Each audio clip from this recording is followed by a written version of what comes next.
Magpapatuloy po tayo sa ating series at ito po napakaganda kasi ilang beses nyo na rin pong narinig si Pastor Bong, di ba, na ine-explain po niya. Pagkatapos ng ating anniversary, binalikan po natin yung ating series sa 1 Corinthians at ang series natin is What's Wrong with Us? Nasasagot nyo po ba?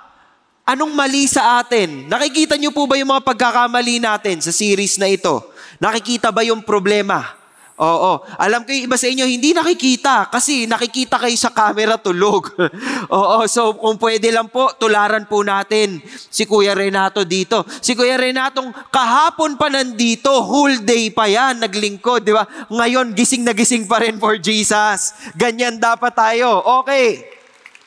Last week po, binigyan tayo ni Pastor Bong ng maraming paalala. Nakinig ba? Sino nandito last Sunday?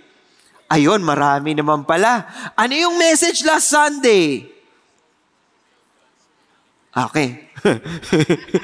Parang iba-iba kayo ng message bigla. Oo. Naalala nyo ba? Tungkol yun sa conflict. Resolving conflict God's way. Ang tanong, yung inyo po bang kaaway, kagalit, na-resolve nyo na po ba ang problema? Pagkatapos ng message last Sunday?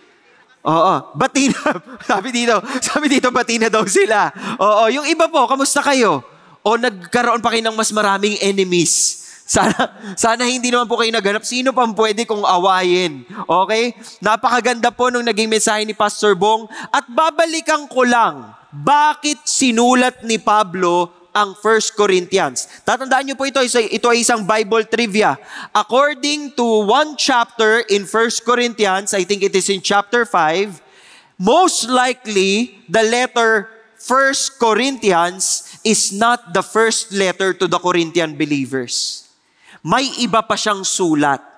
So pakikita po ninyo, isa sa pinakamahabang sulat ni Paul ay Corinthians. May 1 Corinthians, hindi pa sapat.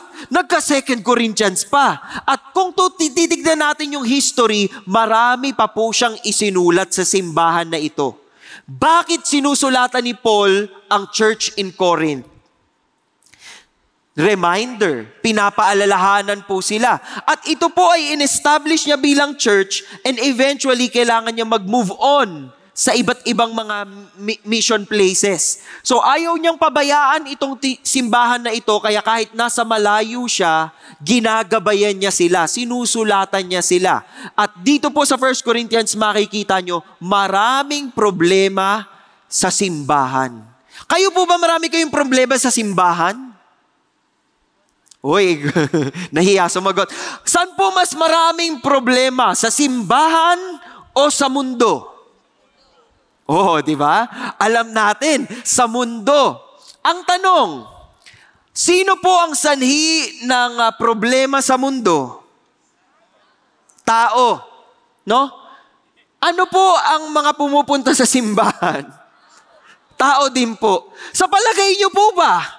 Yung mga taong nasa mundo na may dalang problema, dahilan ng mga problema, pag pumunta po ba sila ng simbahan, tinatanggal muna nila yun sa entrance? Bago sila dumaan dun sa guard, tinatanggal po ba yung mga ugali nila, yung mga galit-galitan nila, yung mga issues nila, yung mga struggles nila?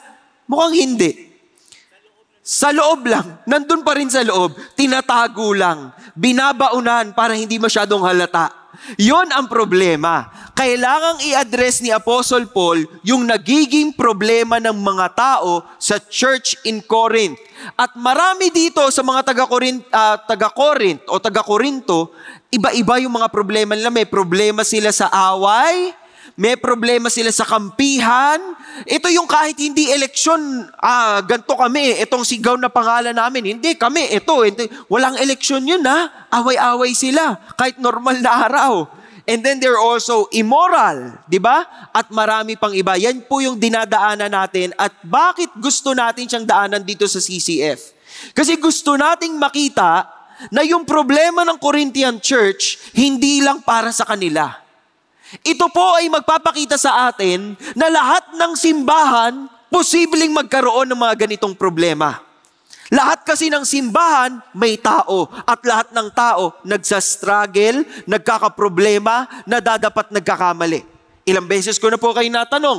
Uulitin ko lang, sino po dito ang nagkasala this week? Naku, yung iba tulog na. Parang dapat tumataas po yung... Pero praise God, doon sa mga walang ginawang mali. Sabi niyo sa upuan niyo, dami namang nagkasala. Taas mo na rin kamay mo. Pride yan. Di ba? Kasali ka na rin sa amin. Ang tanong ko, gusto kong umpisahan. Pwede ba tanongin yung katabi mo? Ano ang halaga mo? Ano ang halaga mo? Magkano ka? Pwede rin. Pero parang mapangit pakinggan yata yung magkano ka, di ba? Pero ano yung halaga mo? Gaano kahalaga yung taong nasa tabi mo? Oo. So yung mga mag-asawa, umamin na po kayo. Gaano siya kahalaga? Meron ba siyang kapalit? Di ba? Dapat walang kapalit. Oo. Ano ang halaga mo? Tingnan natin ha. Meron akong mga ipapakitang mamahaling bagay sa inyo. Hindi bagay. Tulad nito, itong building na nakikita nyo, ang tawag po dito is the Antilla Mansion. Alam nyo ba kung magkano ang Antilla Mansion? Ito po ay $2 billion. $2 billion. At sino po ang nagmamay-ari sa Antilla Mansion? Si Mukesh Ambani. Di ba? Pangiti-ngiti lang yan, pero $1 billion ang building yan. Siya po si Mukesh Ambani. Tingnan nyo naman po itong susunod kong mapapakita. Isang painting ni Picasso. Ang tawag po dito is Garçon à la Pipe o à la Pipe. Yan. Kasi may nagsisigarilyo. Garçon à la Pipe. Magkano to binenta? $104 million. Secret po kung sinong may-ari sa kanya. Pero yung mayayaman, pag nag-usap-usap, medyo gets nila. Ang may-ari po, most likely, ay si Guido Barilla. Yan, Google nyo lang po, makikita nyo yan. Hindi natin alam hindi natin alam, marami siguro hindi alam sino may-ari. Ayan, pinakita ko na kung sino siya. Sana hindi siya puntahan ng mga magnanakaw. At syempre, itong notebook na ito, mga pages ng notebook. Ang sumusulat sa notebook, si Leonardo da Vinci. Kilala niyo si Leonardo da Vinci? Okay. Yan po yung may Vitruvian Man at kung ano-ano pa. Itong notebook na ito, ang tawag dito ay Codex Leicester. Codex Leicester. Sinong nagmamay-ari nito? Ang presyo niyan, noong 1994 ay $30.8 million. Ngayon, mga $43 million na yan. Ilang pahina po yan? 20 pahina, mga 18 to 20 pages ng notebook ni Leonardo da Vinci. Sino pong may-ari nito? Kilala nyo to? Si Pastor Peter. Hindi, joke lang. Ang may-ari nito ay si Bill Gates. Yan. Ngayon, ang tanong ko sa inyo, isipin nyo po yung inyong mga sarili ngayon. Sino po ang nagmamay-ari sa inyo? Yun. Okay na, active na active. Sabi ko sa inyo, buhay na buhay pa rin si Kuya Renato hanggang ngayon si Lord. At kung si Lord ang nagmamay-ari ng mga katawan natin, sa palagay nyo ba dapat ginagamit yung katawan sa mabuti o sa masama? Mabuti. Ang tanong ulit, isa pang tanong, lahat ba tayo ginagamit natin ang katawan natin sa mabuti o nagkakamali rin tayo minsan? Nagkakamali din minsan. Ngayon, sana sa mensaheng ito, matutunan natin kung paano natin pwedeng itama. Pag tinanong kayo, who owns your body? Katulad ng mga sagot nila dito sa harapan, ito yung mga tao dito sa harapan, sila lang yung gising sa dulo ng mga 3 p.m. service. Sila lang yung mga gising. Si Kuya Renato, biglang naupo ng tama. Tingnan nyo muna ito. Psalm 24 verse 1. The earth is the Lord's and all it contains, the world and those who dwell in it. Ang mundo daw po, pagmamay-ari ni Lord. Yung mundo at yung mga nakatira dito. So, ibig sabihin tayong lahat yon. Unless, of course, taga-ibang mundo po kayo. Taga dito ba kayo sa earth? Okay, pakitignan po yung katabi. Mukha bang taga-earth yan? Oo, sana naman, di ba? Oo.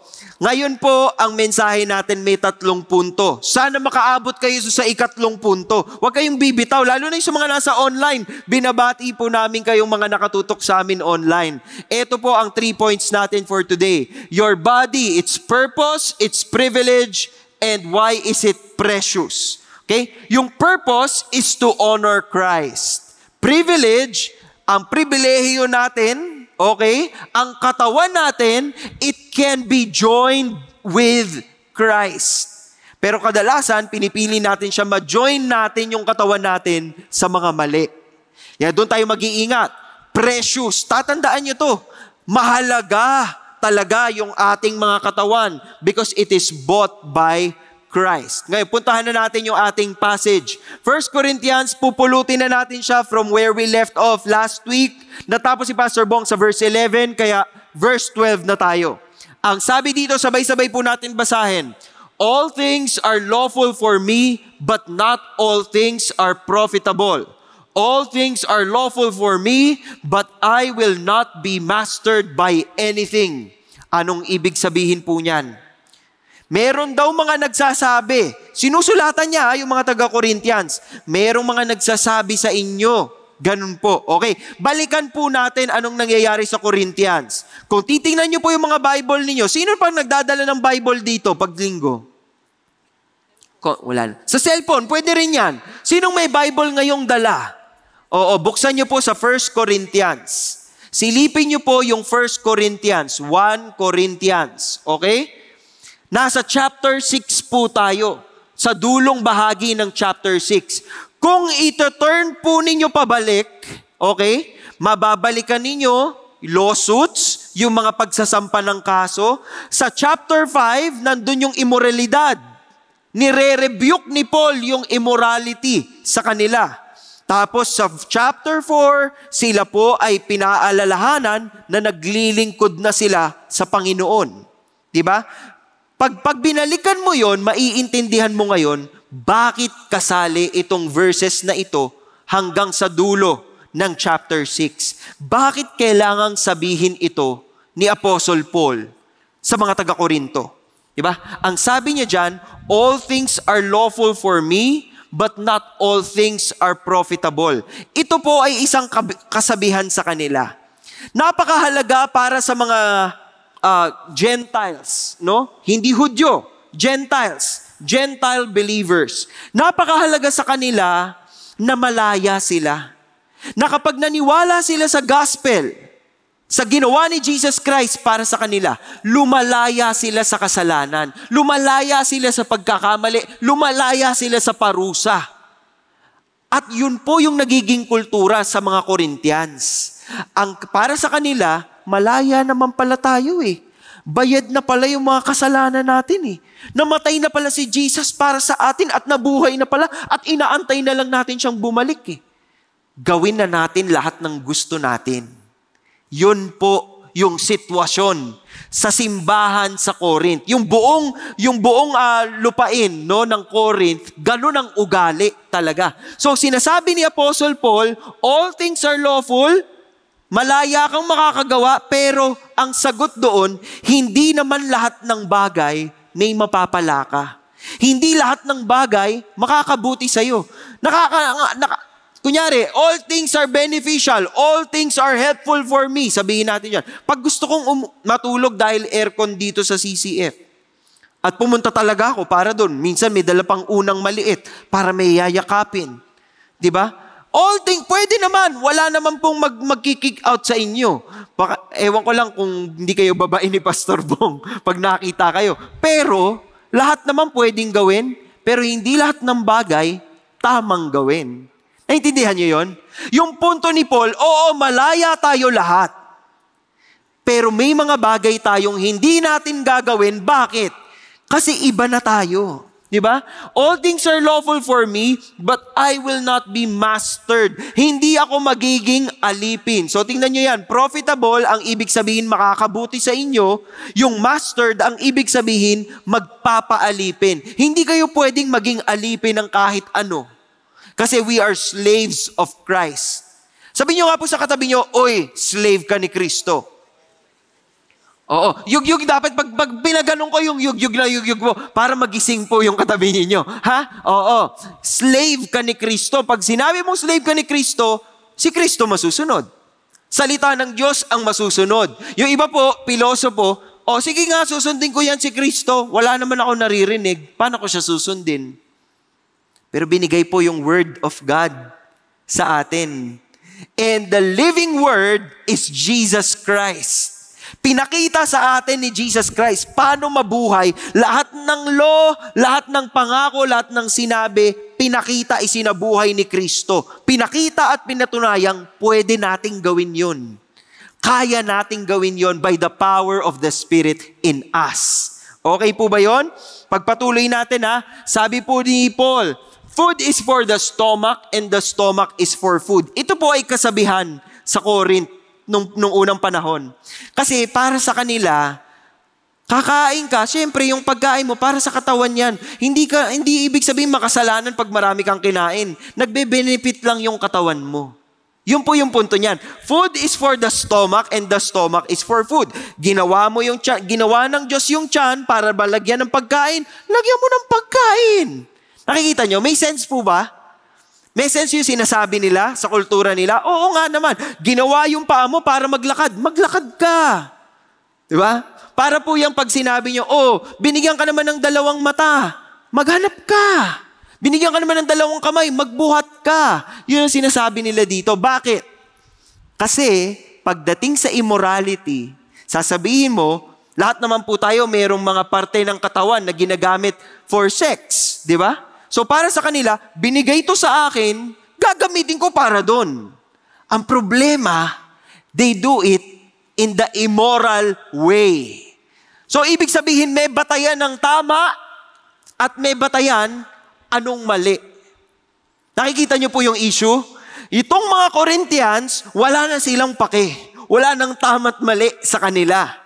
Kaya kinokorek sila ni Paul. Sabi ni Paul, God will do away with both of them. Kung ang pinagyayabang mo, pagkain para sa tiyan, tiyan para sa pagkain, okay lang yan.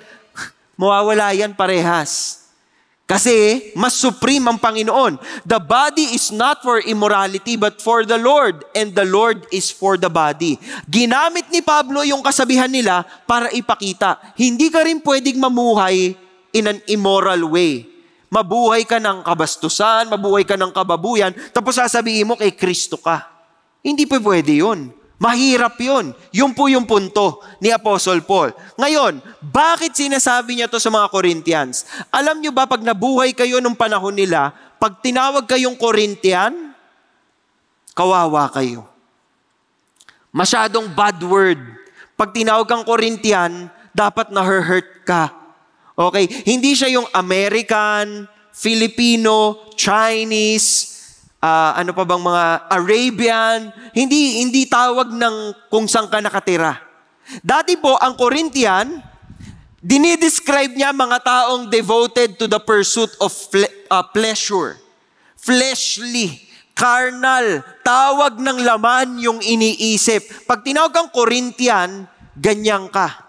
Corinth is known for sexual promiscuity, immorality, and vice. Parang dito talaga, nandito lahat ng mga gusto nila, gagawin nila, lahat ng kalokohan nangyayari dito. Corinthian ang description doon.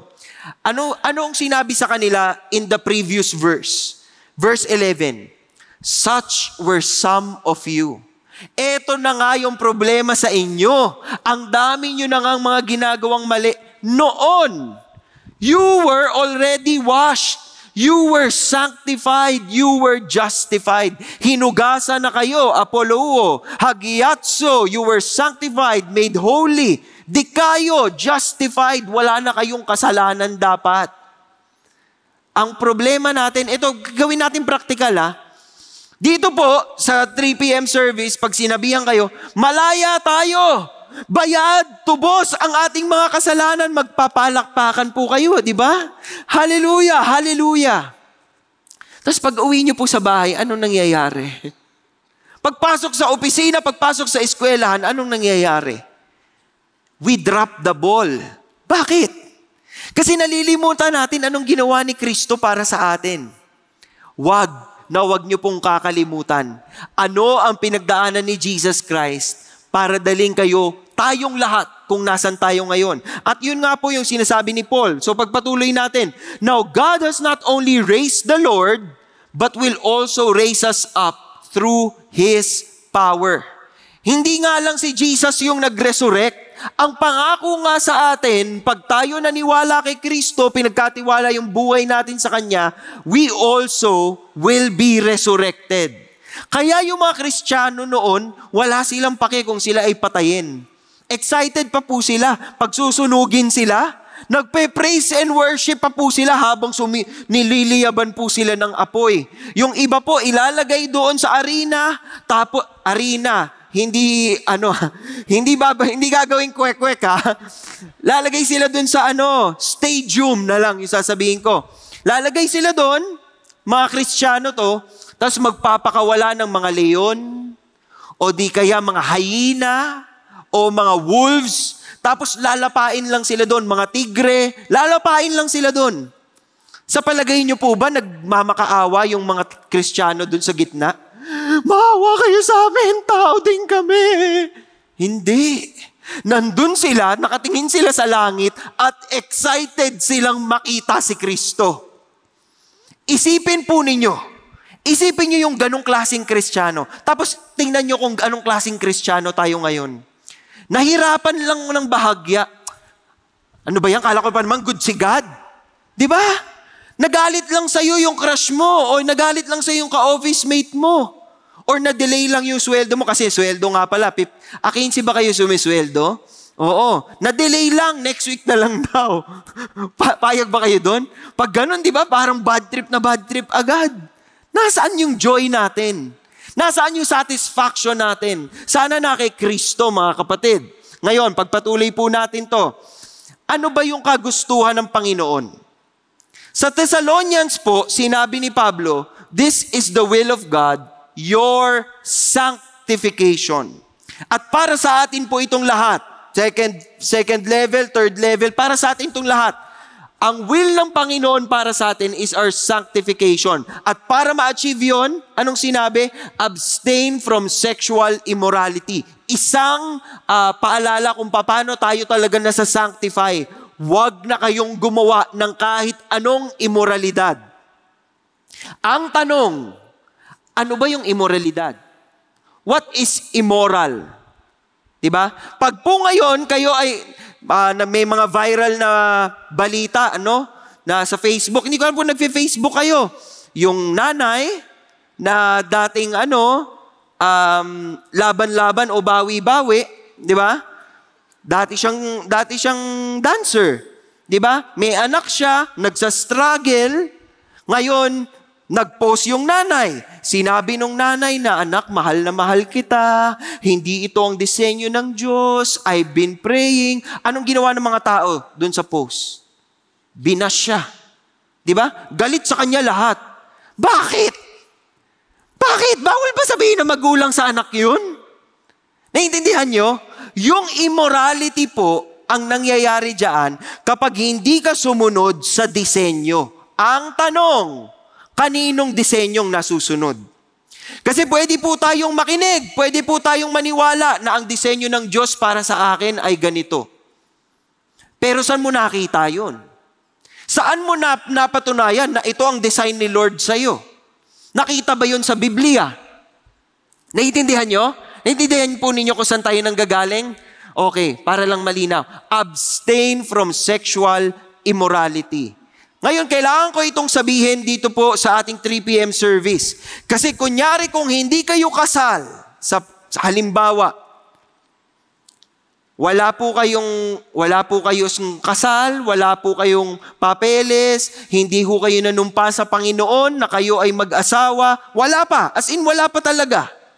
Dapat wala ho kayong ginagawa na pang mag-asawa lang. Walang iiwas ng tingin, ha? Bakit? Bakit po? Tingnan po ninyo sinabi. Aabangan natin ito dahil the Lord Himself will descend from heaven with a shout.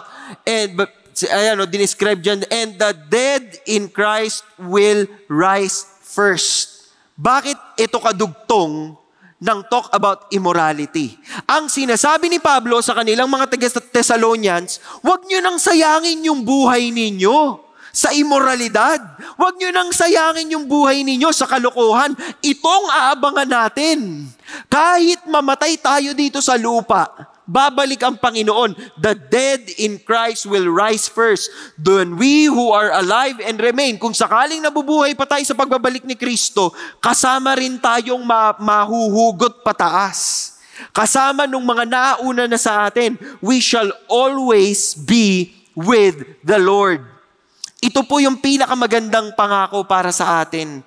We will always be with God. Kaya ang tanong, bakit hindi natin mahintay? Bakit hindi natin matiis? Bakit hindi natin mapaglaban yung righteousness ngayon habang nandito tayo sa lupa? Tatandaan niyo po ito. Isa pang church na sinulatan ni Pablo, Philippians. Sabi po ni Pablo sa kanila, our citizenship is in heaven. Sino po dito ang Filipino citizens? Filipino citizens. Yung iba, hindi Filipino. Okay. Chinese citizens. May mga Chinese ba tayo? Okay. Dual citizens. May dual citizens kayo. Okay. Senior citizen na lang.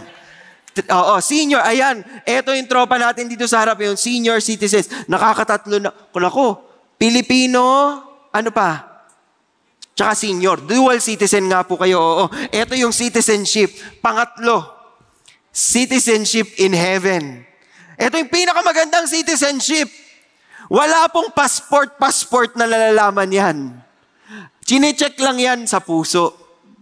Kay Kristo ka ba? O hindi? Hindi po chinecheck kung citizenship ka in heaven is nagpupunta ka ba sa CCF? Di ba? Pag ba naglakad ka sa CCF, pagpasok mo sa worship hall, nagdadasal ka ba? Lord Jesus, tanggalin mo lahat ng mga mali ko sa katawan. Tapos pag pumasok ka, santong-santo. Di ba? Dahan-dahan pa eh.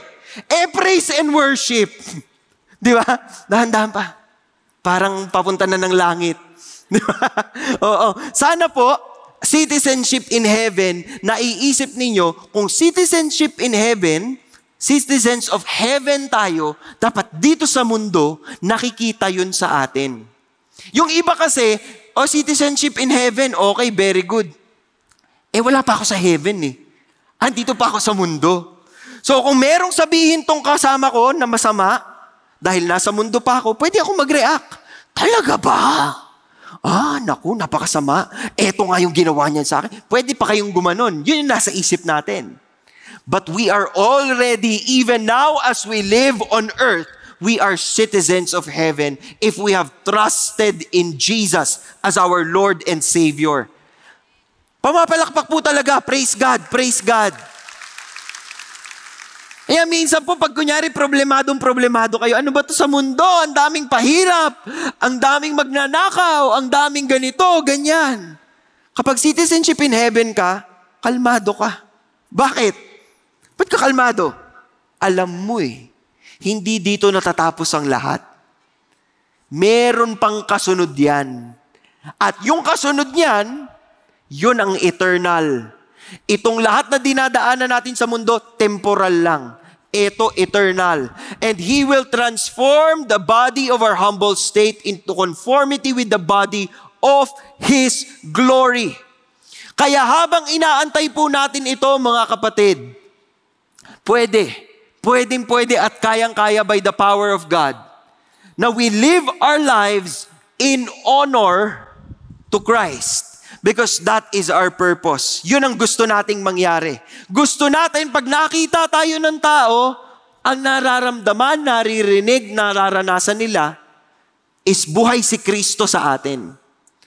Sana kapag kayo may kaopisina, meron kayong kachika sa inyong tahanan, barangay, eskinita, o kung saan man, sa MRT habang kayo nakatayo, sana hindi kayo nagmumura kapag bumalentong kayo ng ganyan sa MRT o may naapakan kayo sa MRT. Sana nagsusorry tayo. Bakit? Citizens of heaven tayo Sana marunong tayo magpatawad. Kung pinagalitan ka ng nanay mo, sana hindi mo siya sinusumpa. Di ba? Sigaw ng sigaw naman tong nanay ko. Bad trip naman. Yun yung gusto niyang gawin. Lahat ng nanay nag-e-evolve. Parang Pokemon lang yan. Di ba sa Pokemon, nag-e-evolve yung mga cute na mga Pokemon, nagiging mga ganyan. Pag magulang kayo, maiintindihan nyo na din. Kaya, wag naman kayo magalit sa magulang nyo, sunod lang. Yes, mom. Yes, dad. Di ba? Kasi we want to honor Christ. Pangalawa po, ano ba yung pribilehiyo natin? We are joined together with Christ. Joined together. Sino po dito mag-asawa? O may asawa? Taas po kamay ng mga may asawa ngayon. Patingin po. Huwag niyo pong takpan yung mukha niyo, ha? Yung iba nagtataas ng kamay, nagtatakip ng mukha, eh. Bakit? Sino? Anong pakilala mo sa ibang tao? Oo, ayan, may mga asawa kayo, di ba? Sa mga may asawa po dito, kayo ay joined together with your spouse. Iisa kayo. Ginusto nyo ba yan? Yan po ba yung parang anong klaseng tanong daw yun? Oo. Ginusto nyo bang maging isa kasama nung asawa ninyo? Ibig sabihin, kapag nagdesisyon, hindi ka nagdidesisyon sa sarili mo lang. Di ba yung mga lalaki po, lalaki tayo gusto natin tayo nagdi-decide. Pero dahil meron tayong misis, lumalapit tayo, nagbibigay po tayo ng bulaklak, tapos nagpapaalam po tayo, pwede bang lumabas mamaya? Ganon. Pag hindi pumayag, okay. Diba? Submissive yung husband, baliktad. Oo nga. Diba? Join together, iisa na kayo. Ganon ang mag-asawa. Tayo po, we have the privilege of being joined with Christ. Kahit po nung hindi pa kayo believer ni Kristo. Tingnan po ninyong benepisyo, ha? Psalm 139:13-15, you formed my inward parts, you wove me in my mother's womb. I am fearfully and wonderfully made. Anong ibig sabihin ni David dyan? Bago pa man siya lumabas at ipinanganak, yung Lord, yung Panginoon, ginagawa na siya sa sinapupunan pa lang. Kamay ng Panginoon yung bumubuo sa kanya. Yun yung sinasabi niya. Di ba? Wonderful are your works, my soul knows it very well. My frame was not hidden from you when I was made in secret and skillfully wrought in the depths of the earth. Ibig sabihin talagang ginawa. Alam niyo po, nung bata ako, grade 6, siguro may mga nanonood akong teacher, sana hindi sila magalit sa akin. Grade 6 po ako, meron kaming subject, ang tawag ay HELE. Mga magulang, alam niyo po ba yung subject na HELE? Home Economics and Livelihood Education yata. HELE. Hindi ko alam kung yung mga bata ngayon may HELE pa rin sila. Pero doon sa HELE, meron kaming kailangang gawin. Nagtatahi, ganyan. Oo. Okay lang naman sa akin magtahi. Pero nung nakarating kami doon sa part na magko-cross-stitch kami. Sino dito nagko-cross-stitch? Aba, matsatsaga. Ito si estudyante ko to sa GLC. Matyaga. Matyaga mag-cross. Na-realize ko po, kaya kong gawin ang maraming bagay. Pero hindi ko talaga kaya mag-cross-stitch. So, dahil ayoko mag-cross-stitch, hindi ako bumili ng mga pakete sa mall. Yung merong guide, tapos nandun lahat ng mga sinulid, yung mga kulay, di ba? Hindi ako bumili. Nang hingi lang ako ng retaso sa kaklase ko, tapos sabi ko, gagawa ako ng sarili kong cross-stitch. Tapos yung nanay ko, kinausap ko, nag-isip ako, anong pinakamadaling pwedeng i-cross-stitch? Yung hindi na ako mag-iisip kung anong kulay ito, tapos papalitan mo, mag-iiba yung kulay di ba? Ganun yung cross-stitch. Sabi ko, alam ko na, ulo ni Tweety Bird. Para lahat dilaw. So, nagpa-drawing ako sa nanay ko sa ganitong size, nagpa-drawing ako ng ulo ni Tweety Bird. Tapos nagpabili ako ng dilaw na pang cross-stitch. Okay, para pupunuin ko lang siya ng dilaw, tapos na ako. Sa noo pa lang po ako ni Tweety Bird, pagod na ako. At yung mga kaklase ko, nagpapasa na ng mga, anong tawag dito? Yung mga fish pond, yung mga ganun yung cross-stitch nila. Yung Tweety Bird ko, di ko malabas sa school . Sabi ko, paano ba gagawin to? Hanggang dumating yung deadline. Hindi ko pa po tapos, kalahati pa lang. Wala pang mata si Tweety Bird. Alam niyo pong ginawa ni Paul de Vera. Kumuha ng pentel pen na dilaw. In-XX ko lang gano'n. Tapos binalot ko ng plastic cover. Pinasa ko sa teacher. Fourth grading final requirement po yun. So hindi ko alam kung anong score ko dun. Basta nakita ko sa card ko, nakapasa naman ako. Siguro sabi ng teacher, okay na rin. Umabot hanggang noo. Pero yung iba, XXX na ng mga pentel pen. Bakit? Ayoko nang mahirapan. Ayoko nang paghirapan to. Hindi ko namang gets kung para saan to eh. Pero tignan ninyo yung ginawa ng Panginoon para sa'yo, para sa akin. Mabusisi niyang ginawa. Para maging tayo kung sino tayo ngayon. Di ba? Anong talento ang ibibigay ko dito kay ma'am? Bibigyan ko ba siya ng confidence? Bibigyan ko ba siya ng ganda? Bibigyan ko ba siya ng tangkad? Siguro ginagawa ko ni Lord, sabi ni Lord, huwag ka na maging matangkad. Okay ka ng ganyan. Okay po. Di ba? Ewan ko sa inyo, anong pag-inisip po ninyo, magaling bang pagkakagawa ng Panginoon sa inyo? Parang mahina po. Oo. Magaling ba? Maganda ba ang pagkakagawa ng Panginoon sa inyo? O, yun dapat. At may palakpakan. Dahil kung sino tayo ngayon, mabusising pinaghandaan ng Panginoon yan. Dahil alam niya, pag lumabas ka sa mundong ito, you will live for a purpose. At gaano ka kahalaga para sa Kanya? Tinubos ka niya. Tingnan po ninyo ang susunod nating verse, 1 Corinthians 6:15. Do you not know that your bodies are members of Christ? Kayo po ba? Anong ibig sabihin ng members? Members of Christ. Nagpamiyembro sa simbahan. Oo. Nag-GLC 1, nag-GLC 2, ganun ba yon? Hindi. Ang pagiging member po ni Kristo ay nagiging bahagi kayo ni Kristo. Kabahagi, kaisa po tayo. Shall I then take away the members of Christ and make them members of a prostitute? Ikakabit ko ba ngayon yung para kay Kristo, ilalagay ko dito sa malaswang sitwasyong ito? Kasi marami pong prostitutes sa Corinth. Parti po ng worship nila bago sila maging Kristiyano, merong mga prostitution dun sa templo. Parti na nung kultura nila yon. At ang sinasabi ni Pablo, hindi na. Bahagi na kayo ni Kristo. Dapat wala na kayong ginagawang ganito. Malinaw po? Sexual immorality po yung binabago ni Paul dito. Sabi niya, do you not know that the one who joins himself to a prostitute is one body with her? The two shall become one. Saan po nahugot ang the two shall become one flesh? Hindi po sa Spice Girls. Oo, yung mga tita natin baka matuwa when two become one. Alam niyo ba yung kantang yon? Biblical yun.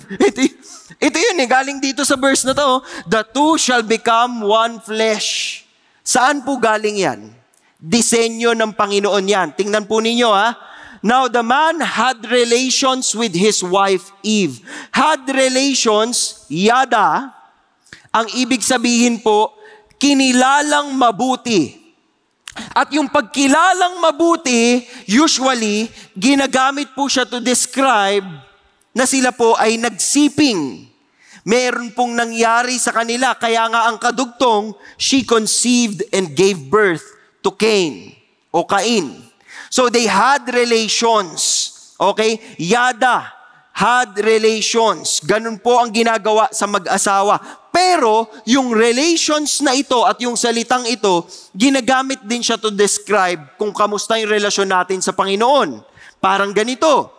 I will betroth you to me forever. Yes, I will betroth you to me in righteousness and in justice, in loving kindness and compassion, and I will betroth you to me in faithfulness. Then you will know the Lord.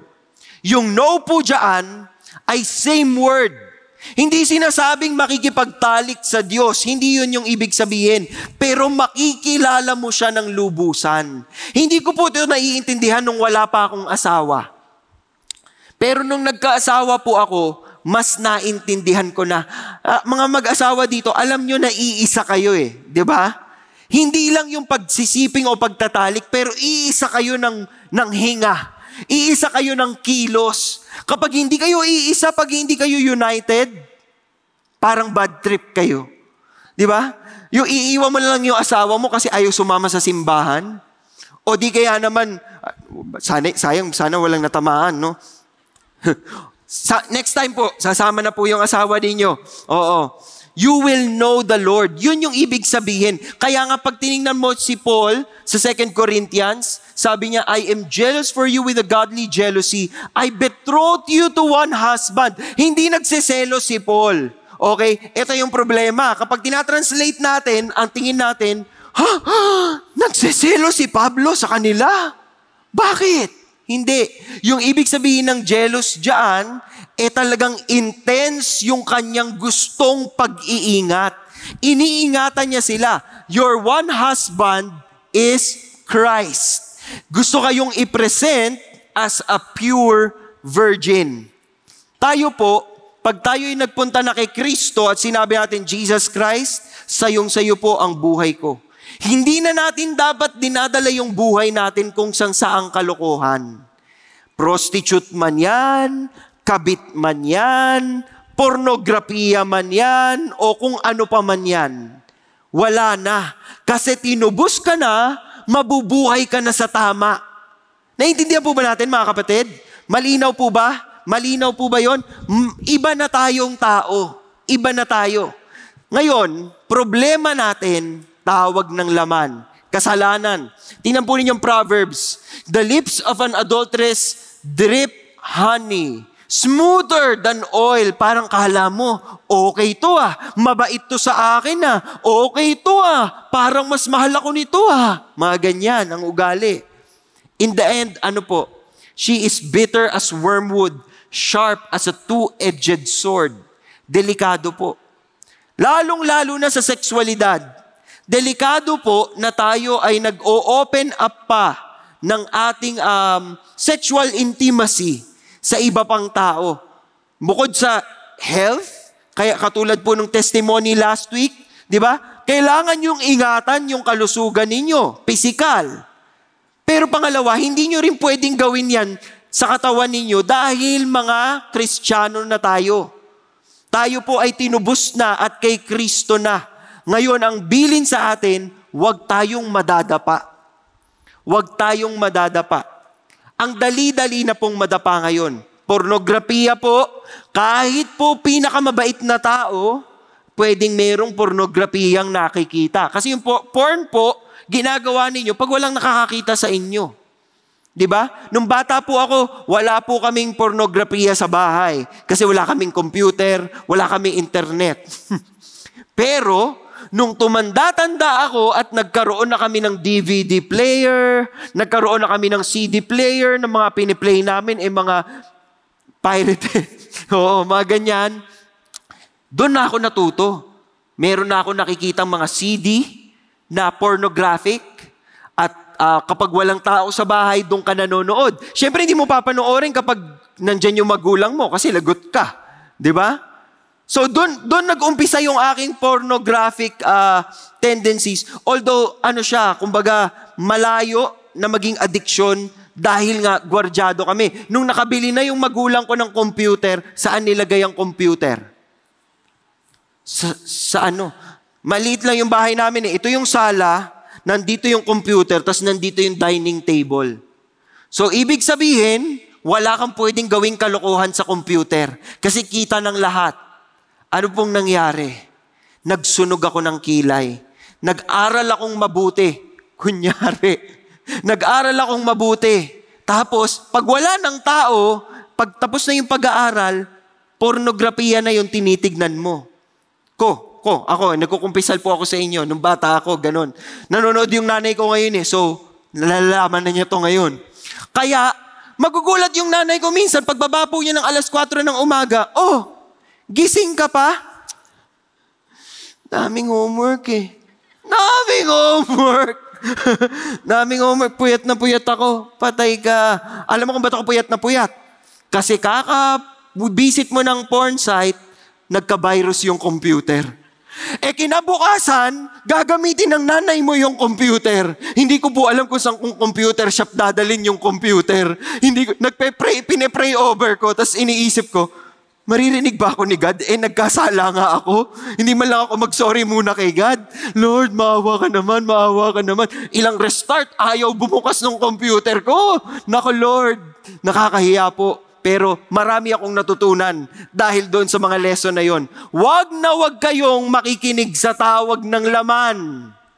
Kasi yung tawag ng laman, dapat kinakalma yun. Dapat nga tinatalikuran yun eh. Lalo na kung hindi tama. Malinaw po. I'm addressing also yung mga young people. Huwag kayong maniwala na dapat manonood kayo ng pornografiya para marami kayong matutunan. Hindi nyo kailangan mag-aral para doon. Mangyayari talaga yun kasi ginawa tayo para doon.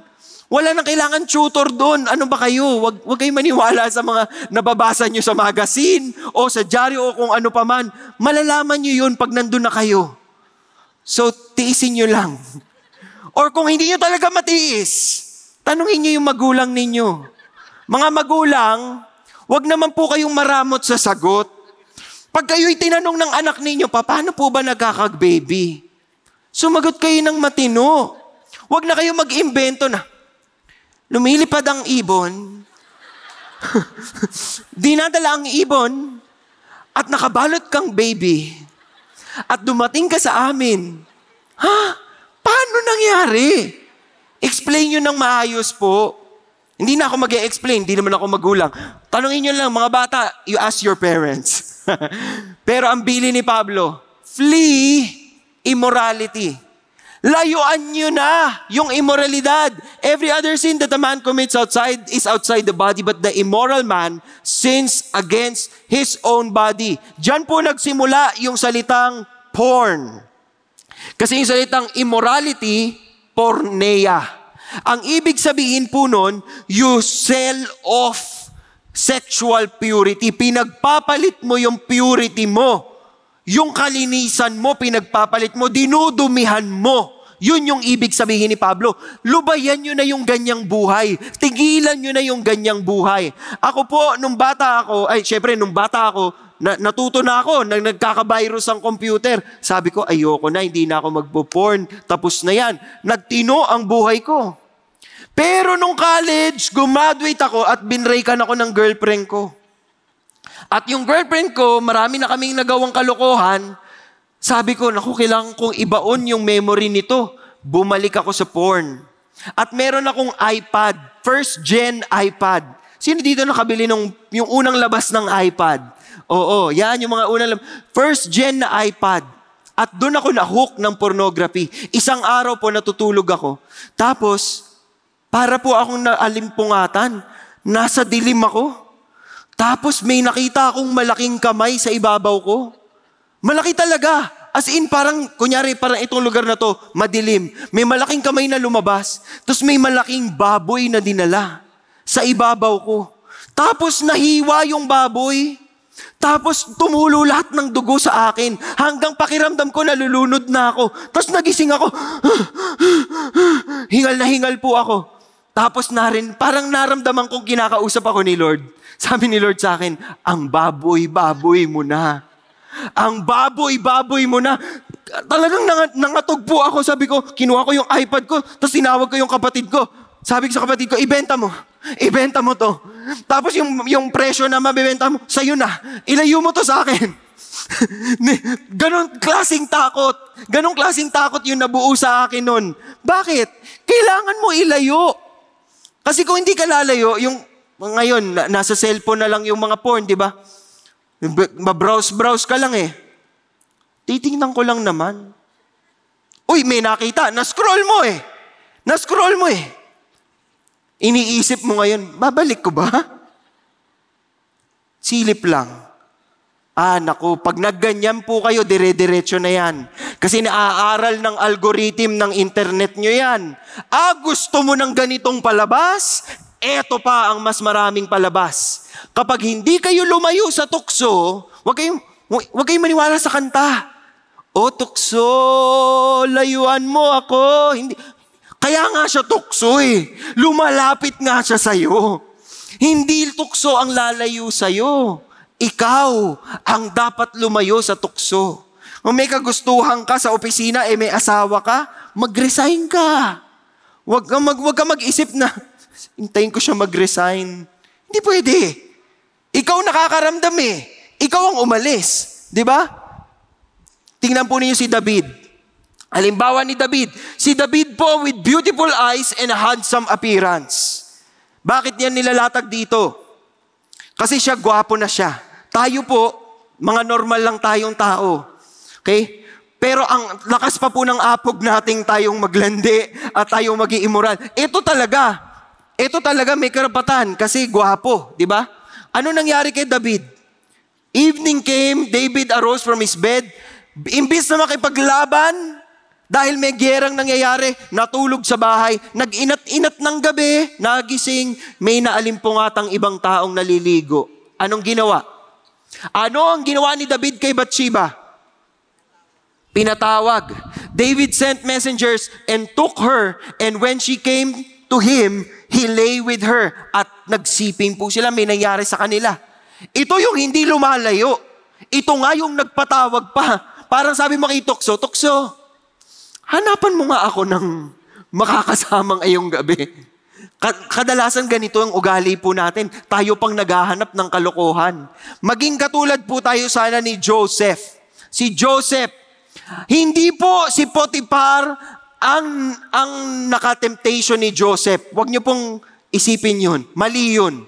Kasi asawa ni Potiphar. Si Potiphar po ay lalaki. Yung iba po kasi si Joseph tsaka si Potiphar, grabe yung nangyari sa kanila. Walang nangyari sa kanila, mga kapatid. Okay? Dahil si Potiphar ay lalaki. Ito po ang nangyari. Si Joseph na gwapo in form and appearance, nagkagusto sa kanya yung asawa ni Potiphar. At tinatawag siya, David! Halika dito. Bakit ganun? Boses tiyanak yung asawa ni Potiphar. As she spoke to Joseph day after day, hindi tinatantanan. Di ba? Naku Kuya Mike, hindi tinatantanan talagang, Joseph, halika dito. Ay, Joseph, nalaglag. Pakipulot mo naman. Mga ganyan. Si Joseph po, anong ginawa? He refused and said to his master's wife, Behold, with me here, my master has withheld nothing from me except you. Wala po akong pwedeng, lahat po dito sa bahay na to, pwede ko pong ma-experience, puwera ikaw. Yan po ang utos sa akin ng master ko. How then could I do this great evil and sin against God? Ayaw niyang magkamali sa Diyos. She caught him by his garment, saying, Lie with me. Halika dito. Sinungaling ka. Yung ba yung ibig sabihin niyan? Hindi. Lie with me, mahiga ka, kasama ko. Sipingan mo ko, halika dito. Anong ginawa ni Joseph? Sa mga lalaki, naiintindihan niyo to. Mampalay na lumapit sa bigas. Ay, mali. Yung bigas ang lumapit sa manok. O yung bulate, lumapit sa ibon. Hindi ko alam kung anong picture. Basta, inalay na niya yung sarili niya kay Joseph. Anong ginawa ni Joseph? Iniwan niya yung damit niya at nagtatakbo siya. Ganon dapat tayo. Ang problema po sa atin, katulad nitong kwentong narinig ko, bata sila, mga kabataan, nagsuserve sa ministry. Ngayon, meron pong concept na umiikot sa ministry, na ang purity daw po ay yung sexual na pangyayari. So hanggat walang nangyayari, okay lang. Naintindihan niyo yung konsepto? Mga bata, mali yun. Hindi porket walang nangyari, is pure kayo. Naintindihan nyo? Kasi ang purity, sinusukat sa anong nangyayari sa puso, sa isip natin. Pwedeng walang nangyari sa inyo, pero kung saan na kayo umabot, kung ano-ano nang in-explore ninyo, di ba? Mali pa rin yun. Immoralidad pa rin yun. So itong dalawang ito, nagsisimba sila, nagsuserve sila, hanggang sa nagka-developan. Tapos, ginagawa nila yung mga yon. Walang nangyayaring sexual, pero papunta na doon. Hanggang sa inisip nilang dalawa, pumunta na lang tayo sa motel. Tapos, wag lang nating gawin yung act, basta gawin lang natin to. Kasi gusto natin ng mag-bonding tayo. Ibang klaseng bonding po. Di ba? Ano nangyari? Pagdating nila doon sa kwarto at handa na nilang gawin lahat yon, bigla silang sinapak ng Holy Spirit. Sabi sa kanila, sabi nung lalaki sa akin, bigla daw niyang na-realize na, teka lang, Christian kami Ba't kami nandito? Hindi ko to asawa. Ba't kami nandito? Tumayo siya. Lumayo. Nagdamit. At sinabi niya, hindi natin to dapat ginagawa. Hindi natin to dapat ginagawa. Okay, naniwala sa kanya yung kasama niya, hindi na nila gagawin. Pero ano nangyari? Sila pa rin po ang magkasama kapag lalabas sila. Paggabi na, ihahatid. So yung tukso, naandun pa rin. Mga kaibigan, kung gusto niyo mapagtagumpayan ng tukso, putulin ninyo agad. Alam niyo yun? May kapitbahay po kami dati, ganun siya. Tindero siya. Pag nakikita ko po siya, gumaganto siya. Kaya ayoko pupunta doon sa tindahan niya. Kasi parang, ano ba to? Pirata ba to? Kriminal yata to. Pero si Tito Ning, yun ang pangalan, si Tito Ning. Ano po ang gusto ko sabihin sa inyo? Meron tayong mga steps na dapat gawin. Una, make up your mind to keep your body and your mind pure and holy. Yung iba sa atin, sige lang, iisipin ko lang, pampatulog lang. O pangarap lang naman. Wag na! Pati utak ninyo, linisin na po natin. Always pray to be filled with the Holy Spirit. Kapag tayo natitempt for immorality at sa mga baboy na mga kung ano-anong pang kaisipan, hindi tayo filled ng Spirit. So you pray, Holy Spirit, fill me. Wag nyo nang dali ng cellphone nyo sa bathroom. Yung iba, hindi lang cellphone yung dala, laptop pa. Hello! Una sa lahat, kung dudumi ka sa CR at bitbit mo yung phone mo, tapos kung ano mang mangyari doon, bitbit ng mga germs mo yung phone mo. Tapos matutulog ka, kadikit mo yung phone mong ganyan. Naku ka. Madumi na yung mukha mo, madumi pa yung pagkatao mo. Di ba? Huwag na kayo magbitbit ng gadget sa CR. Keep accountable with your D group. May mga software tayo na pwedeng gamitin and know when and where you are most tempted. Yung iba po sa aking mga D group, chine-check on 007 nila. At tinatanong ko sila, tuwing kailan mo na-experience yung tawag ng laman? Pagpagod na pagod ako sa trabaho. O sige, wag ka na magtrabaho. Ayaw mo pala mapagod eh. Di ba? O yung iba naman, kapag may away kami, pag meron kaming sigalot or pag hindi kami intimate mag-asawa, di ba yung mga ganun, wag nyo nang isipin yun, tigilan nyo na yun. Tapos na tayo dapat doon. So kung matetempt kayo, alam nyong matetempt kayo, mag-isa kayo sa bahay. Tumawag na kayo ng accountability partner. Brad, mag-isa ako sa bahay. Oo. Gusto mo bang pumunta dito? Bantayan mo lang ako. Di ba? Ganun po, pag yung asawa ko po may sales conference sila sa ibang lugar at mag-isa lang ako sa bahay, ini-inform ko po yung aking mga ka-D group na mag-isa lang ako. I-check nyo ko. Kasi mag-isa lang ako sa bahay ngayon. Ito pa, wag na kayong manood pag sinabing may sex and nudity. Di ba? May mga eksenang karahasan, sexual, horror, o droga. Di ba? Para sa atin, okay lang to. Okay lang to, droga, okay lang, karahasan, okay lang. Yung sexual, wala na tayong pake. Pero pag pinanood mo, hala, may epekto eh. Nararamdaman mo eh. Dumudumi yung utak mo eh. Huwag mo nang panoorin. Yung teacher ko po nung high school, tinuruan po niya kami. To avoid lust, sabi niya, sinabi ni Job, I made a covenant with my eyes not to look lustfully at a woman. Pangako ni Job yun. At naging mantra ko po yun. Kaya pag sa mall, pag naglalakad po ako, kahit nung binata pa ako, pag may nakita akong maganda, hindi ko na-chechikin kung maganda ba talaga. Kung may nakita akong maikli ang palda, kasi hindi mo nang pwede piliin sino makikita mo, di ba? Pag may nakita ka, hindi mo na, ay maikli ba yung palda niya? Wala nang ganon. Wala nang second look. Kaya pag naglakad ka, hoy, nakita ko. Diyan lang, nakatingin lang. Para isang tingin lang. Hindi. Siyempre, hindi na. Wala nang ganunan. Kasi you made a covenant with your eyes not to look lustfully at a woman. Wala na. So nasanay po ako simula high school hanggang mag-college, hanggang ngayon. Hindi ako naglalakad sa mall, tapos pag may nakitang sexy, yung, ay sorry, hindi ako makasipol. Tuyo na kasi yung bibig ko eh. Wait. Hindi na ako gumaganon. Bakit? Kasi may covenant na kami ng Panginoon eh. Oops, mata mo sa Diyos lang. Ngayon may asawa ko, pag may dumaang maganda, tumitingin ako sa asawa ko. Mas maganda tong asawa ko. Oo, sana naririnig niya po ngayon, no? Para merong akong bonus mamaya. Do not be alone with someone of the opposite sex. Itong turo sa akin ni Pastor Peter. Time, person, and place. Itong tatlong planetang ito, pag nagkalinya-linya yan, siguradong madadapa ka. Oras, tao, at lugar na kayong dalawa lang, posibleng-posible kayong magkaroon ng temptation. Kaya kung kayo ay may asawa, may makikisabay sa inyo sa kotse, pasabay naman ako sa car mo, ikaw ang nagdadrive. Huwag mong buksan yung passenger seat. Sabi mo sa kanya, upo ka lang sa likod. Andito yung mga gamit ko eh. Oh, mabait, pero wala ka dun sa harap. Diba? O pwedeng wag mo na lang din siyang isabay. Diba? Mag-commute ka. Malaki ka na. Ikaw naman makikisabay ka, sisirain mo pa yung pamilya ko. Diyan ka na, sumakay ka na dyan. Hindi, maging mabait ka naman.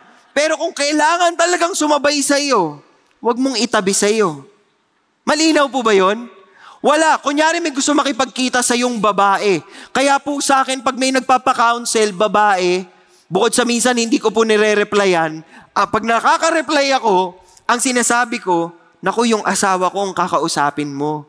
Kasi babae ka, hindi ko maiintindihan yung sasabihin mo sa akin. Pero yung asawa ko makakapag-counsel sa iyo. Kasi iniiwas po natin yung sarili natin sa temptation. Alam nyo ba, natitempt kayo kapag nagkapalagayan kayo ng loob? Hindi naman kailangan nagpapakita ng laman. Ay, sorry, nalaglag yung ano ko. Walang ganon. Minsan po yung mabait lang. Napakagwapo mo naman ngayon. Para nagkakaroon ka na ng ibang espiritu doon. Oo, iwasan mo na. Huwag na kayong magtabi sa isang sulok na kayong dalawa lang. Lumayo ka na. Stay faithful with your quiet time, the group attendance, worship, spiritual disciplines. Maging align ka sa Panginoon para walang room for temptation. And if you fail, repent and confess. Yung iba po sa atin ang ginagawa, Lord Jesus, sorry po sa mga kasalanan ko. In Jesus' name we pray, amen. Nakapag-sorry ka na ba nun? Kung ganun ka mag-pray, mamayang gabi gagawin mo ulit yung kasalanan mo. Bakit? Parang Peter Piper, pick up ako, pick up Pepper, ako, pick up Pepper. Parang ganun lang yung ginawa mo. Hindi ka talaga nagsisi. Pag nagsisisi ka talaga, kakausap ka ng accountability partner. Di group leader, may pagkakamali ako. Pwede mo ba akong bantayan dito? Pwede mo ba akong tulungan dito? Malinaw po, ang imoralidad nilalayuan, hindi inaalagaan. Bakit?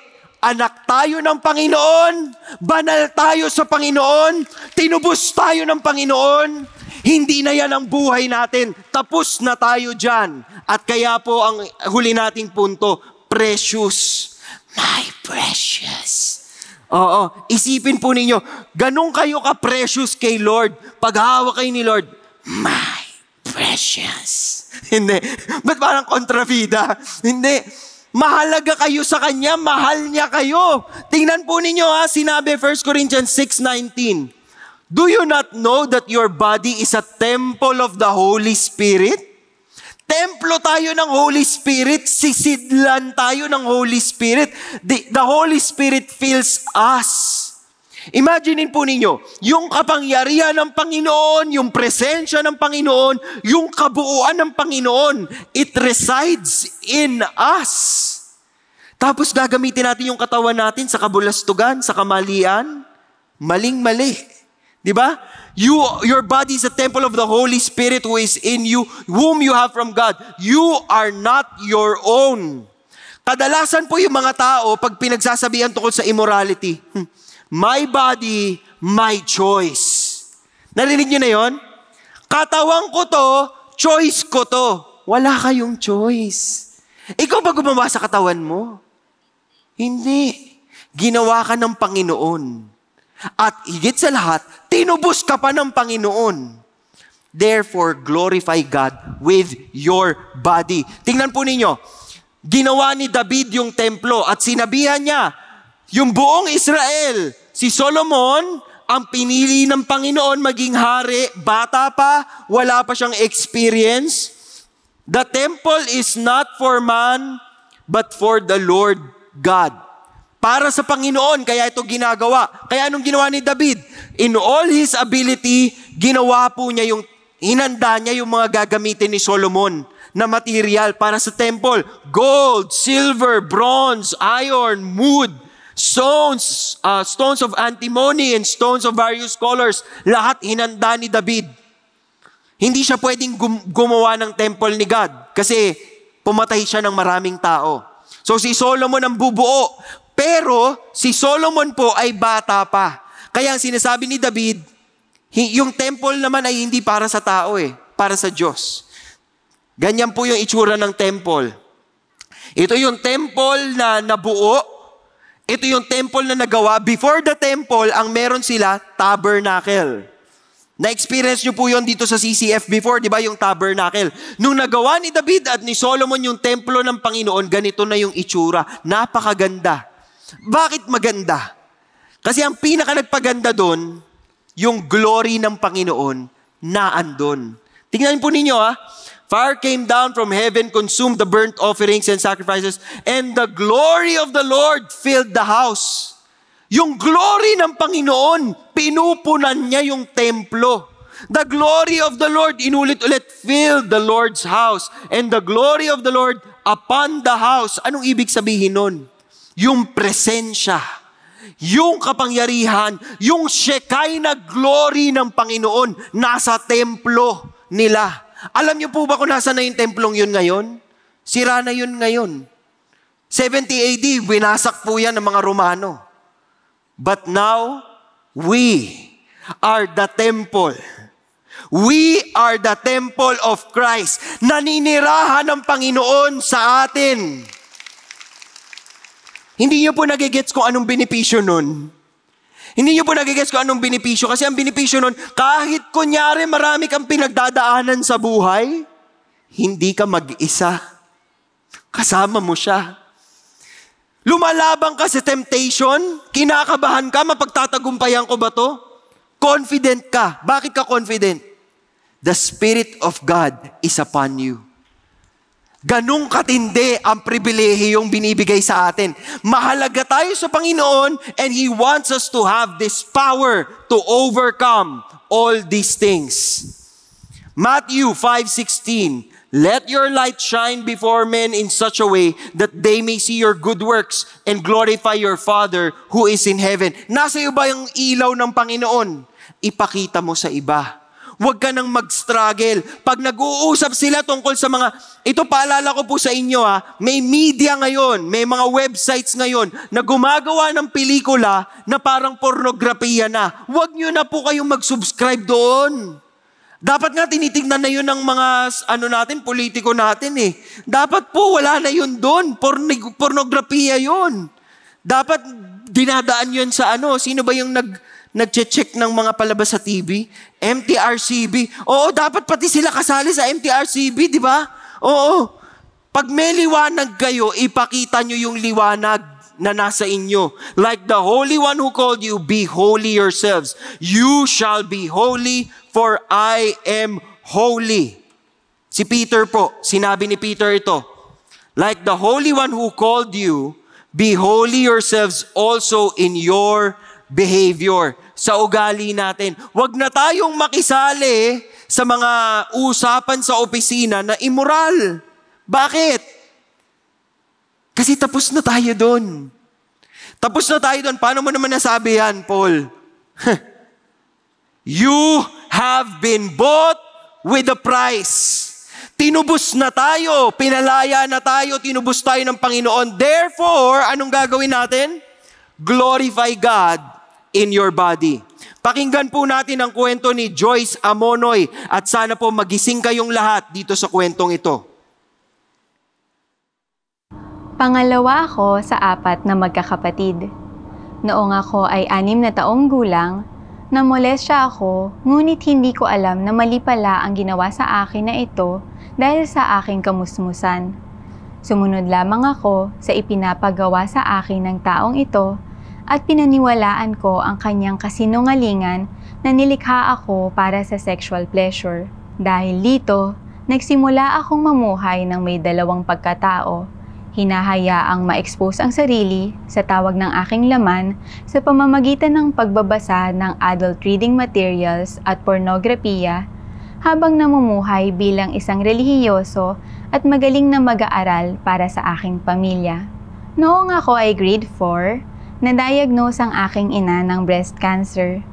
Believing that I should please God para mapagaling si Mama, ginawa ko ang lahat upang mas maging deboto sa aking relihiyon at mag-aral pang mabuti, habang ang hindi nila alam ay patuloy akong namumuhay sa kadiliman.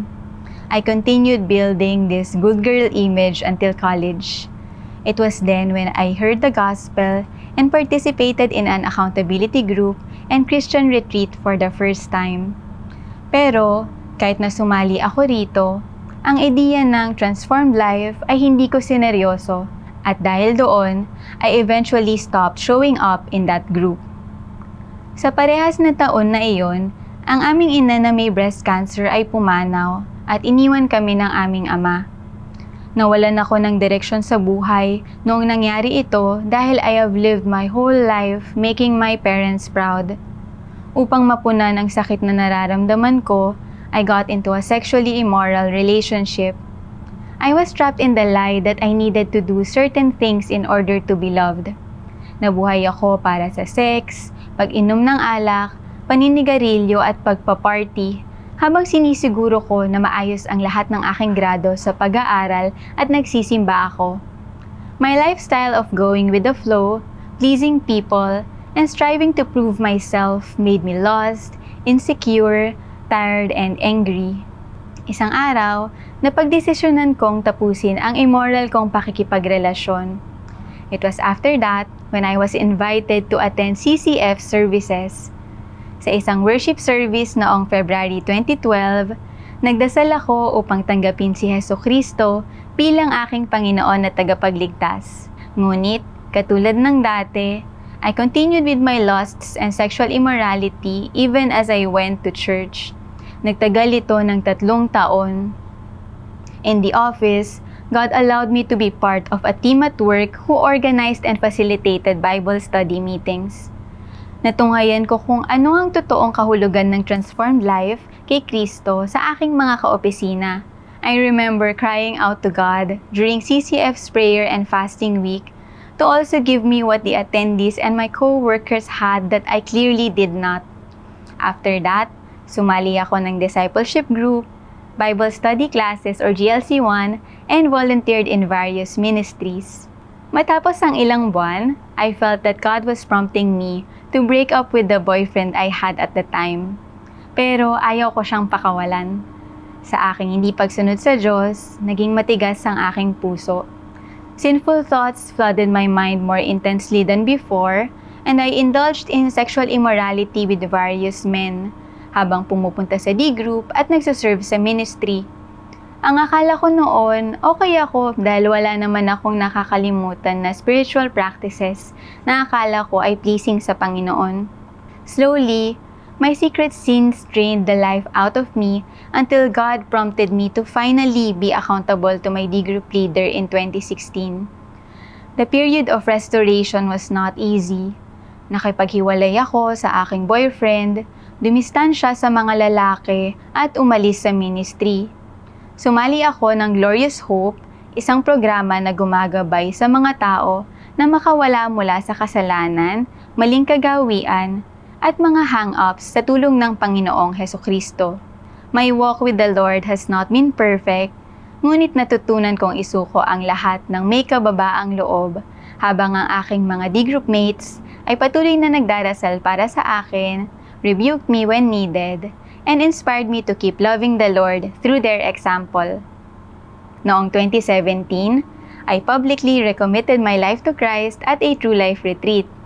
By God's grace, I am now leading a group of Christ-committed ladies and have seen His kingdom expand through their lives to other parts of the country and the world. Pinahintulutan rin ako ng Diyos na sumali at mag-lead ng iba't ibang Bible studies, magtrabaho sa isang Christian company, magbahagi ng mabuting balita, counsel other women, at patuloy na mag-minister at magbahagi ng pagmamahal niya sa aking pamilya, mga kaibigan, at maging sa online world. Higit sa lahat, natutunan kong gawin ang mga bagay dahil kay Jesus na aking master and owner, and I serve Him humbly, enjoying the freedom He has graciously purchased for me. Ako po si Joyce Amonoy, dating bilanggo sa double life ng kasalanan at paniniwala sa sariling kalakasan. Ngayon ay namumuhay ng malaya na may iisang hangarin na ibigay ang karangalan sa Diyos at ibahagi si Kristo sa iba. To Him be the highest praise. Amen. Palakpakan po natin si Joyce Amonoy na hindi po natin kasama ngayong hapon dahil siyempre siya po ay kailangang mag-alaga rin po sa kanyang kapatid. Pero ito po ang tanong na iniwan ko sa inyo kanina, ano ang halaga mo? Marahil po sa inyo, pag inisip ninyo kung anong halaga ninyo, yung iba sa inyo ang maiisip, wala na akong halaga. Nagkamali na ako eh. Wala na akong halaga, nadapa na ako eh. Wala na akong halaga. Yung iba naman po, mahalaga naman ako. Kaya lang nakakahiya kasi nasa struggle ako dyan eh. Hirap na hirap ako dyan. Hindi ko nga yan mapigilan eh. O yung iba po siguro sa inyo, alam ko naman mahalaga ako para sa Panginoon, pero paano pag sumuko ako sa Kanya? Tapos gawin ko ulit yung mga kasalanang yun? Paano kung madapa ulit ako, magkamali? Tatanggapin pa ba ako ulit? Pwede pong ganun yung tanong sa inyo. Pero tingnan niyo pong sinabi ni Apostle Paul sa mga taga-Kolose. He rescued us from the domain of darkness and transferred us to the kingdom of His beloved Son, in whom we have redemption, the forgiveness of sins. Anong ibig sabihin nito? Niligtas tayo ng Panginoon at inilipat niya tayo mula sa buhay na puro kalokohan ang nangyayari sa atin, buhay ng kahinaan, buhay ng pagkatalo, buhay ng pagsisisi. Inilipat na tayo sa kaharian ng Kanyang anak na si Jesucristo, in whom we have redemption. Tinubos na tayo. Tinubos na ang bawat isa sa inyo at ibang identity na po ang taglay ninyo. The identity of Christ. And Christ is able to set us free. Ang tanong, willing ba tayong lumaya?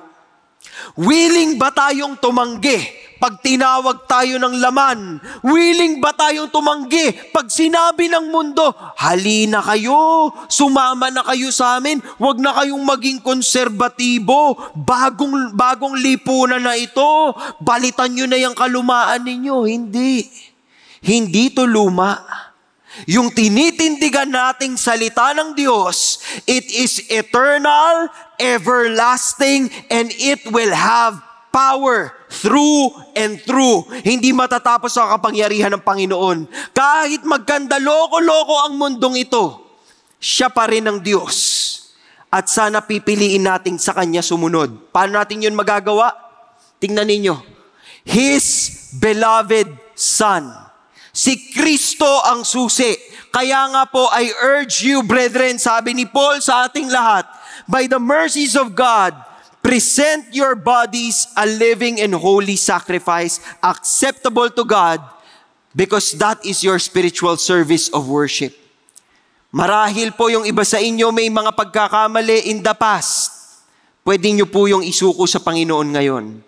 I invite you to close your eyes, bow your heads as we pray. Para po sa mga taong gustong lumaya, ang tunay na kalayaan nag-uumpisa kapag po ibinigay natin yung ating buhay, pinagkatiwala natin yung ating buhay sa ating Panginoong Jesucristo. Isipin po ninyo yung pinakamaruming yung mga bagay na ginawa. At yun po ay napatawad. Hindi dahil nagsi-CCF kayo. Hindi dahil ginagawa nyo yung mga bagay na ginagawa nyo ngayon. Yun po ay napatawad dahil namatay si Kristo sa krus. At dumanak ang kanyang dugo para burahin yung mga kasalanan na yun. Ngayon, kung hindi mo pa ito na-appreciate, hindi mo pa nakita sa buhay mo na totoo yung kalayaan na yun, ngayon na yung araw para gawin mo yan, mga kapatid. Surrender. Surrender to Jesus. Sabihin mo sa Kanya, Panginoong Jesus, Ikaw na ang bahala sa aking buhay. Ipinagkakatiwala ko ang aking buhay sa iyo. Hinihingi ko ng tawad lahat ng pagkakamali ko. At kung ikaw ito, kumakatok ang Panginoon sa puso mo, at gusto mong sumuko kay Lord ngayon, ayaw mo na ng mga kalokohan Gusto mo nang sumeryoso kay Lord ngayon. Pwede mo bang itaas yung kamay mo para mapagdasal kita? Habang kayo lahat nakapikit na kayo ko, hindi nyo kailangan po tumingin, nagtaas ba siya ng kamay o hindi. Diyos ang nakakakita kasi hindi lang sa kamay binabase yan, sa puso binabase yan. So kung totoo yung pagsuko natin sa pagtaas natin ng kamay, sabihin nyo sa Panginoon, Panginoon, ikaw na po ang masusunod sa buhay ko ngayon. I repent of my sins, Lord. At gusto ko na tong talikuran lahat. Palayain mo ko, Diyos. I now acknowledge you, Jesus Christ, as my Lord and my Savior. Sa iyo ako susunod from now on. Panginoon, ikaw ang maging Diyos ng aking buhay. Pwede niyo pong ibaba yung inyong mga kamay. At sa inyong lahat na nakikinig ngayon, kung sa palagay po ninyo tinatawag kayo ng Panginoon, to rise up and to really proclaim na ang katawan ninyo hindi para sa kasalanan, ang katawan ninyo para kay Kristo. You have to make a stand. Dahil ang mga tao po sa mundo sasabihin sa inyo, huwag kang maniniwala dyan. Hindi mo kaya yan. Pero kung naniniwala kayong makapangyarihan ng Panginoong sinasamba natin ngayon, tumayo ka at sabihin mo, Lord, itong buhay na to, iyong-iyo to. Ikaw, Panginoon, ang maging tagumpay ng aming buhay. Ikaw, Panginoon, ang magpalaya sa akin. Ikaw, Panginoon, ang magprotekta sa akin. Ikaw, Panginoon, ang gumamit sa akin. Ikaw, Panginoon, ang maluwalhati sa buhay na aking isasabuhay ngayon sa iba, ipapakita sa iba. Panginoon, maluwalhati ka nawa sa lahat ng desisyong gagawin ko, sa lahat ng mga aktong gagawin ko, sa mga salitang bibitawan ko. Diyos na makapangyarihan, iyo ako at ikaw ay amin. Maraming salamat sa pribilehiyong matawag ka bilang aming Diyos Ama. Maraming salamat sa pribilehiyo through you, Jesus Christ, the Son of the living God. Kami ay tinubos. Maraming salamat, Banal na Espiritu, na hindi mo kami nilulubayan at patuloy mo kaming ginagabayan. God, maraming salamat. Pinalaya mo kaming lahat. Mabubuhay kaming malalaya. In Jesus' name we pray. Amen and amen.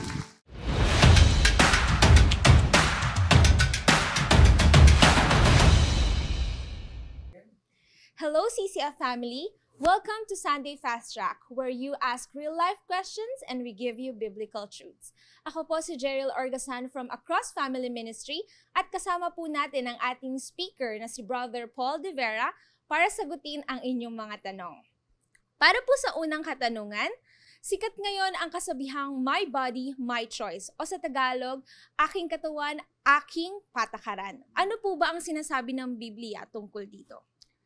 Alam mo, Jeril, yung paniniwala na nasa atin nakasalalay yung desisyon sa ating mga katawan, nalilimutan natin na tayo ay stewards or pinagkatiwala sa atin itong katawan na ito. Hindi siya sa atin. Malinaw sa Biblia iyon, tungkulin nating pangalagaan. Lahat ng nandito sa mundo, that's the task of human beings, to take care para tayong mga stewards sa pinagkakatiwalaan. So, itong mga katawan natin, pinagkatiwala po sa atin ito mga kapatid. At ang goal natin is ma-protect ito. Ngayon para sa mga Kristiyano, may mas mabigat na dahilan. At yung mas mabigat na dahilan na yon ay we were bought at a price.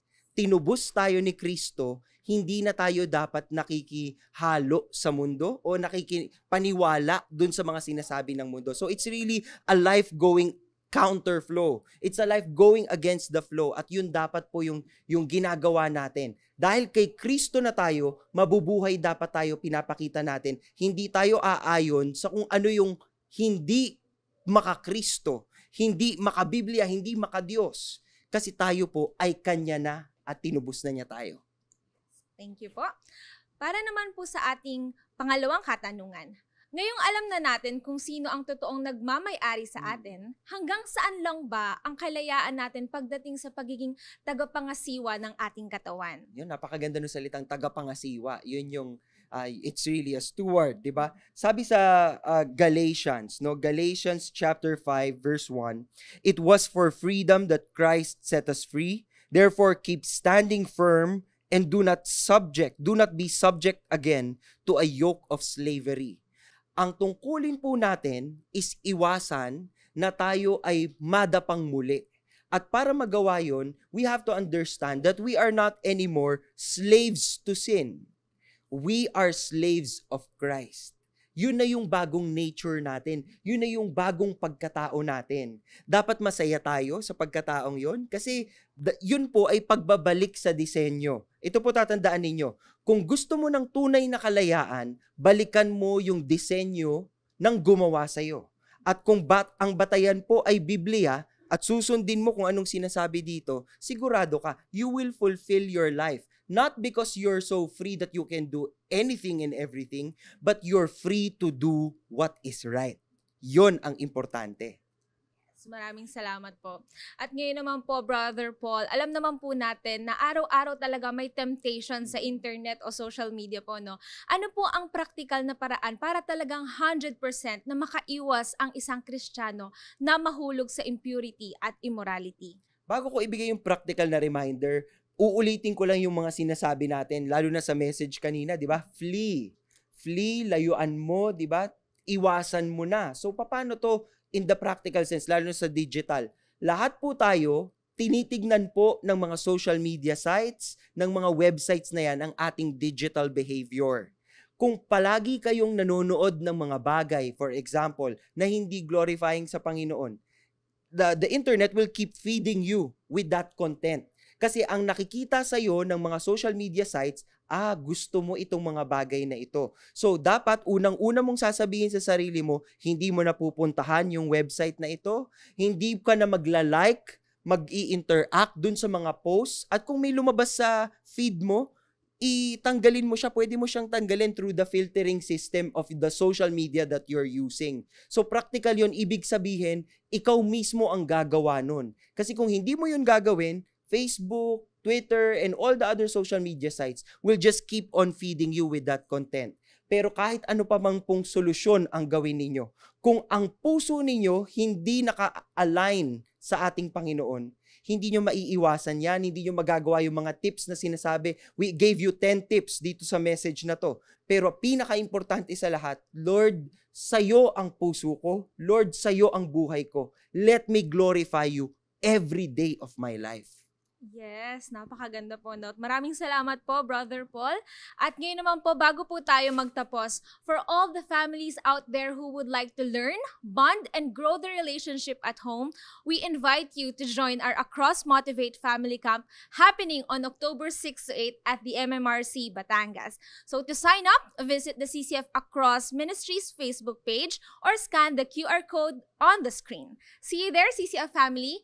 And that's it for our Sunday Fast Track. God bless everyone.